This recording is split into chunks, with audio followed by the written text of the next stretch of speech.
જામનગરના new jail road પર આવેલ જયશ્રી આશાપુરા ગરબી મંડળ ઈસવીસન 1938માં સ્થપાયું હતું। છેલ્લા 9 દાયકાથી આ મંડળ પરંપરાગત રાસ અને ભક્તિના અનોખા સંયોજન માટે જાણીતું છે। આ ગરબીની મુખ્ય વિશેષતામાં અઠંગા રાસ છે, જેને લોકપ્રિય રીતે ગોપ ગૂંથણ રાસ તરીકે પણ ઓળખવામાં આવે છે।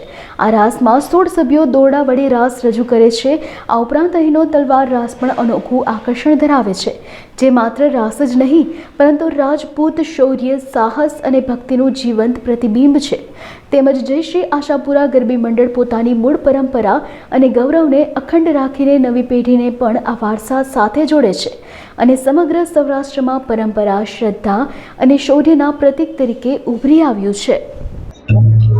મારું નામ પૃથ્વીરાજસિંહ નટવરસિંહ રાઠોડ। અમે છેલ્લા 86 વર્ષથી આ પ્રાચીન ગરબીનું આયોજન જય શ્રી આશાપુરા ગરબી મંડળના નેજા હેઠળ કરીએ છીએ, જેમાં અમે વિવિધ રાસ જેમ કે બાળાઓનો ટીપ્પણી રાસ, સભ્યોનો અઠંગા રાસ, સભ્યોનો 2 તલવાર સાથેનો તલવાર રાસ, બાળાઓનો તલવાર રાસ છેલ્લા 86 વર્ષોથી અહીં રજૂ કરીએ છીએ।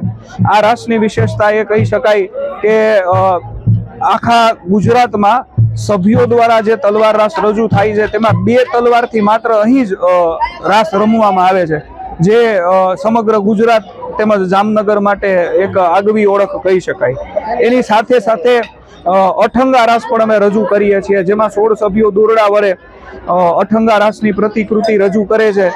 એ અઠંગા રાસને કાનગોપી રાસ તરીકે પણ અથવા તો ગોપ ગૂંથણ રાસ તરીકે પણ ઓળખવામાં આવે છે, જે ભગવાન કૃષ્ણની બાળ લીલા સાથે જોડાયેલો છે। જેમાં ભગવાન કૃષ્ણ જ્યારે ગોકુળમાં ભરવાડ સાથે ગાયો ચરાવવા જતા ત્યારે કદમની ડાળીઓ પર દોરડા બાંધી અને આ રાસ રમતા, ત્યાંથી આ રાસ ચાલ્યો આવ્યો છે। જય માતાજી। મારું નામ તુષારસિંહ રવિન્દ્રસિંહ રાઠોડ છે। હું છેલ્લા 22 વર્ષથી જયશ્રી આશાપુરા ગરબી મંડળનો સભ્ય છું। અમે બધા ભાઈઓ સભ્યો ભેગા થઈને છેલ્લા 22 વર્ષથી અહીંયા અલગ અલગ રાસ રજૂ કરી છે, જેમાં અઠંગા રાસ, તલવાર રાસ, મણિયારા રાસ જેવા રાસ આવેલા છે। અઠંગા રાસની વાત કરીએ તો શ્રી કૃષ્ણ ભગવાનના સમયથી અઠંગા રાસ રજૂ કરવામાં આવે છે।